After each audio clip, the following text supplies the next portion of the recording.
Salam uşaqlar, necəsiniz? Deməli, 10 may 2026-cı ildə Azeri Hazırlıq Mərkəzində Herodot Tarix Olimpiyadası keçirilir. Olimpiyadada yer tutanlara pul mükafatı verilir. Birinci yer tutana 500 manat, ikinci yerə 300 manat və birinci mərhələmizdir.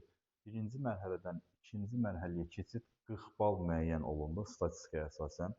Əslində nəticələr bu həftə ərzində çıxacaq tezliklə. Mən sizə doğru cavabları deyirəm, siz yoxlayarsınız. 3 aydan sonra bəlkə yenidən Herodot Tarix Olimpiyadası keçirildi. Yenə də 1800-cü illərə qədər hələ ki düşəcək. Amma gələn ilin may ayına qədər bəlkə bütün tarixdən suallar düşdü. Və orada ikinci səfər keçiriləndə bəlkə mükafat 700 və yaxud da 1000 manat təyin olunduğu gözlənilir. İndi isə keçək suallara. Mən sizə qısa izah edeyim. Başdan bir sözü də deyim. Olimpiyada qaydasız döyüş kimi bir şeydir uşaqlar. DİM-in bir standartı var. Məsələn, bu tipli sual DİM-ə düşmür ya da MİQ-ə düşmür. Amma olimpiyadada hər cür sual düşür. Yəni, məsələn, bu sualda standart pozulub, yanlış bir xronologiya verilib. Amma olimpiyadada belə suallar düşdüyü üçün biz buna narazılıq eləyə bilmirik, diqqət tələb edir biraz. Deməli, burada nə olacaq uşaqlar? Bizdən soruşur ki, xronoloji ardıcıllıq Azərbaycan tarixinə. Hamısı Azərbaycan tarixinə aiddir. Təşbih 1483-də tikilib, amma Cahanşah tərəfindən tikilməyib. Ona görə birləri çıxmalıyıq. Okay. Gülüstan türbəsi 13-cü əsr. Bunu öyrənmək üçün yazmışam ki, qarışdırmayaq. 12-ci əsr Gülüstan qalası, Bərdədə tikilmiş körpü 7-ci əsr, Sərdar sarayı isə 1764.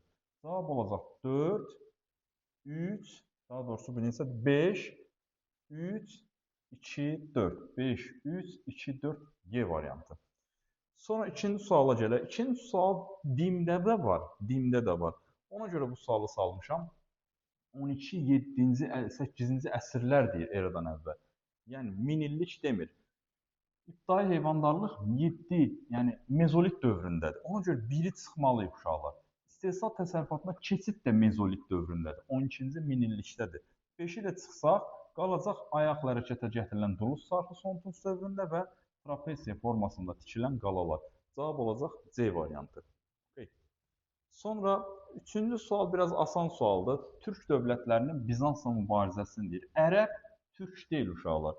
Əslində belə sıralama düz gəlir. Amma ərəb türk deyil.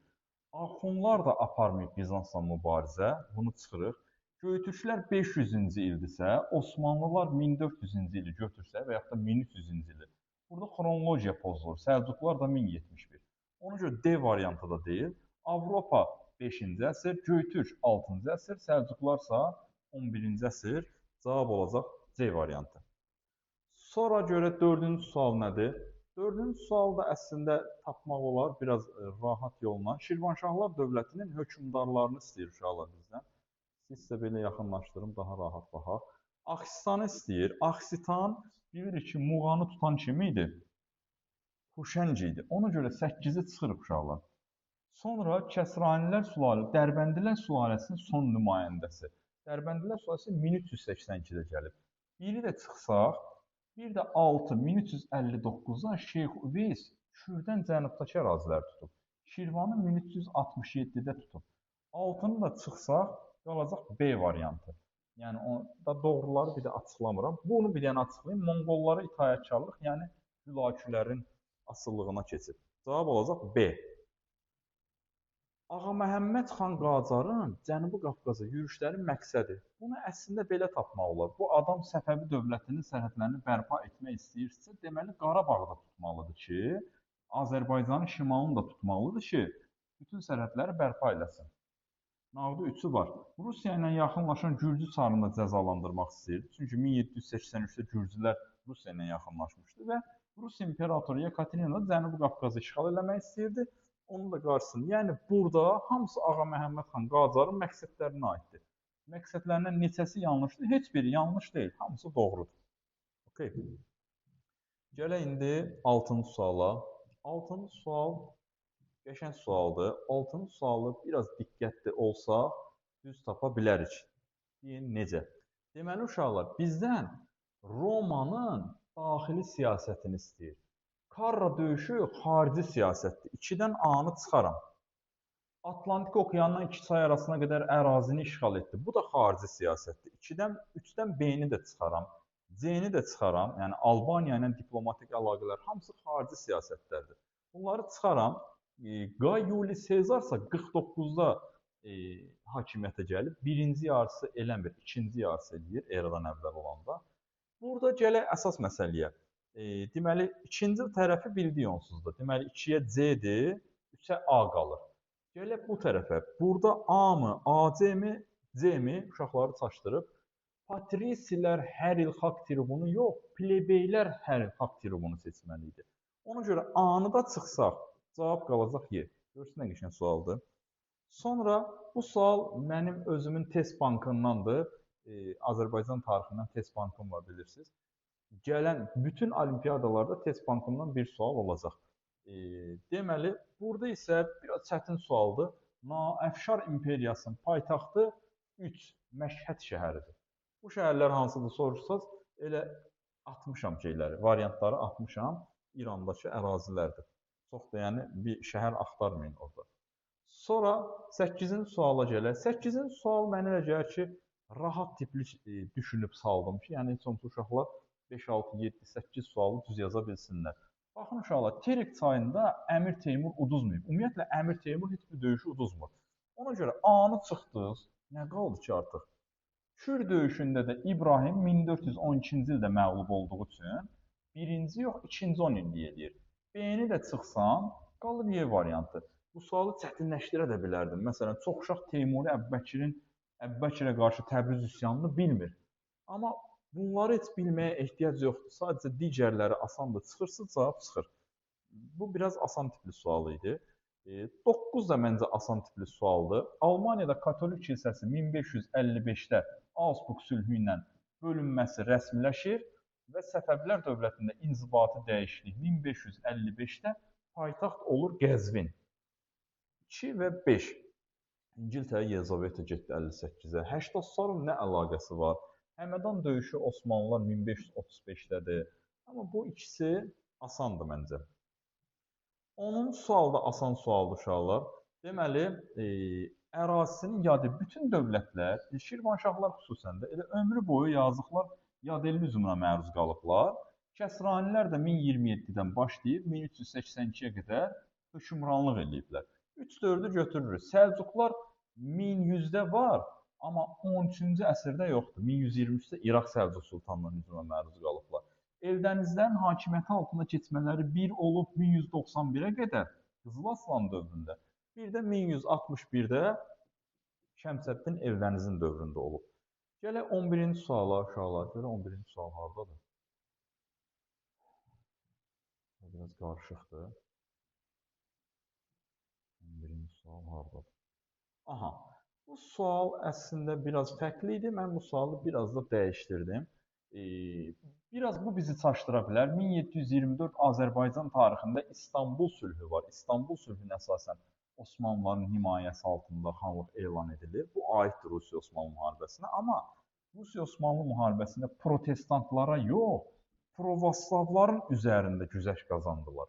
Protestant yox, provoslavların. Ona görə cavab olacaq Y variantı. Sonra Qaraqoyunlu dövləti, bu da xəritə sualıdır. Dimə düşməz. Qaraqoyunlular olub 1410-dan 1468-ə qədər. 100 illik müharibənin gedişində 1415-də Azinkur döyüşündə Fransanın şimalı tutulub. İngiltərədə 1455-də Ağ-Qızılgül, Al-Qızılgül müharibəsi var.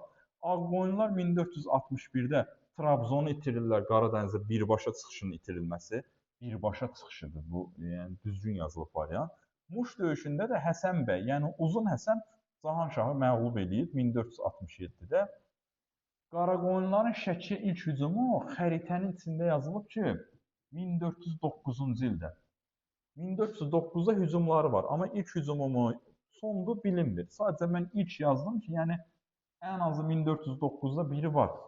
Əvvəldə də olubsa, elmi səhv olmasın, yəni. İlk hücumu hər halda 1409-dan əvvəl olacaq. 1409-da da Qaraqoyun dövləti olmadığı üçün cavab olacaq B variantı. Sonra mətndə bəhs olunan, məncə bu asan sualdır uşaqlar. Mərkəzi Asiyanı işğal edəndən sonra deyir, getdi Çinə qədər Ərəb dövlətindən söhbət gedir. Osmanlı ilə mübarizəni Bizans da aparıb, Ərəb də aparıb. Deyir ki, Ərəb, yəni suala baxaq, Bizans dövlətindən fərqli cəhətini müəyyən edir. Ərəb də Səlcuqlarla, Osmanlı ilə mübarizə yox. Bizans Osmanlı ilə mübarizə aparıb. Bizans dövləti, bizdən Ərəbi istəyir ki, Bizansdan fərqli olsun. Səlcuqların hücumuna hər ikisi məruz qalıb. 1071-də Malazgirt döyüşü, ərəblər də 1055-də. Sonra Frank dövlətində belə bir cümlə var. Deyir, Bizans və ərəblərlə diplomatik əlaqələr yaratdı. Amma Çinlə mübarizə Bizansda yoxdur. Ərəblərdə hansı döyüşdə amma Talas döyüşü. Bizansda yoxdur. Yəni ərəblərin Çinlə mübarizəsi var, Bizansın yoxdur. Cavab olacaq sadəcə yalnız 4. Okay. Sonra 14-cü sual biraz qəliz sualdır, amma bunu biraz analiz eləsək görəcək ki, tapmaq olar, amma yenə də qəlizdir. Uyğunsuzluğu tap deyir. Əslində suallar işləyəndə uşaqlar şərtə də diqqət edin. Deməli, Səfəvi hökmdarı 1-ci Təhmasib Şahruxu edam edib, amma Şirvanda yox, Təbrizdə. Ona görə bura yazıb ki, yanlış. Bəli, yanlışdır. Bu uyğunsuz deyil. Zaten Volqa-Xəzər ticarət yolunu İvan ələ keçirib, düzdür. Bu da düzdür. Xarəzmşah Cəlaləddin də Fəribrüzü asılı hala salıb, bu da düzdür. Osmanlı dövlətinin müqəddəs ittifaq 1684-dədirsə, Abbas 1642, 1666-da hakimiyyətdə olub. Bu da yanlışdır. Bu da doğrudur, yəni yanlışdır, düz yazıblar. Amma Roma papalarını gözəl Filip asılı vəziyyətə salıb. Düzdür, burada olmalıdır, doğru. Amma yazıblar yanlış. Deməli, bir dənə uyğunsuz A-dır. Yalnız A variantı. Yəni Y. Okay. Sonra gəlir sualdır, anlayıram. 15-ci suala baxaq. 15-ci sualda uşaqlar bizdən istəyir 16-cı əsrə aid xronoloji ardıcıllığı. Osmanlı imperiyası 1461-də tutubsa, Teymurun da Hindistana yürüşü 1398 isə, elə ikiləri çıxırıq. Görün nə qədər variant getdi. İlk dünya səyahəti 1519-dan biz götürsək Magellanı, Augsburg sazişini 1555 və Moğolun da 1556 Əkbər şahın hakimiyyətini götürsək, olacaq 5, 4, 1. Yəni D variantı. Sonra bu sual səhvdir. Bu sualı bir gün əvvəl Telegramda özüm paylaşmışam kanalımda ki, ABŞ-a aid deyil. Cavabı da yazmışam Boston çay qonaqlığı. Yəni uşaqlara demək istəyirəm ki, 1773-də hələ ki ABŞ deyildi, koloniya idi. ABŞ 76-dan olub. Səhərsi günü bu sual gözümdən qaçıb və ABŞ sözü burada artıq gedib. Cavab əslində D olmalıdır, 1775. 70-ci illərə aiddir, amma ABŞ deyildi onda, koloniyalar idi. Buna görə bu suala hər kəsə plus gəlib, yəni 105 balınız var. Sonra Şəddadilər dövlətinə aid deyil. Biz uşaqlarla danışmışıq ki, Fəzil. Fəzil görürsünüz, yumuşaq çıxır. Fəzil, yumuşaqdır, amma şavura baxın bir dənə, şavur. Biraz ağır çıxır. Fəzil əsasən müharibə yox, dostluq əlaqələri saxlayıb. Fəzilin müharibə apardığı bir gürcülərdir, bir də Xəzərlər, xaricilər, yadellilər. Amma Şirvanşahdır, Rəvvadidir, Tiflisdir, Fəzil yumuşaq olduğu üçün dostluq əlaqəsi saxlayıb. Amma Şavur, görürsünüz nətər çıxır, Şavur. O əsasən Şirvanşah, Rəvvadilərlə müharibələr aparıb. Cavab olacaq C. Fəzil gürcülərlə müharibə aparsa da Şirvanşahlarla aparmayıb, yəni. Dostluq əlaqəsi, hətta qohumluq əlaqəsi saxlayıb. Cavab nə oldu orada? C oldu, düzdür? 18-ci sual. 18-ci sual da əslində rahat sualdır uşaqlar. Çox rahatdır. Yəni burada diqqətli olun bir dənə. Deyir ki, Rusiyanın xarici siyasətinə aid deyil. 2. Məclis qanunnaməsi daxili bir şeydir. Yeni ticarət nizamnaməsi, bu da daxili bir şeydir. 2 ilə 4-ü götürsəm, variantlar gedir. Qalır 2 variant. Respospoyta ilə müharibələri var. Deyək ki, lap bunu bilmirsən. 54-67-ci illəri. Amma Baltik dənizinə 1721-ci ilin Niştat müqaviləsi ilə çıxış əldə edir Rusiya. və olacaq 2, 4, 5. C variantı. 1721 17-ci əsr deyil. Məclis qanunnaməsi də daxili bir şeydir. Həm də 1649-dadır. Daxili olmasa da birinci yarısına düşür. Ona görə ikinci yarısına aid deyil. Cavab olacaq C. Göstərilənlərin aid olduğu hökmdar. Bu hökmdarın tarixdə elə bir fəaliyyəti yoxdur əslində. Çünki 6 yaşdır, 3 yaşdır, 6 aylıq olub. 1732-ci ildə hakimiyyətə 1736-ya qədər 3-cü Şah Abbas gəlib. 3-cü Abbas. Düzdür? Bəzi mənbələrdə 6 aylıq deyirlər, bəzən də 3 yaşdır. Deməli, bu kişi Terikdən cənubdakı Xəzəryanı əraziləri Səfəvilərə qaytarıb 1735, Beşən Sutaysi sualı çıxar. Osmanlılarla Bağdad sülhünü imzalayıb. Demir də Abbas imzalayıb fəaliyyətinə. Deyir ki, onun dövründə baş vermişdir. Özü uşaq olsa da nadir edib. Və burada Şamaxının azad edilməsi olacaq. 1734.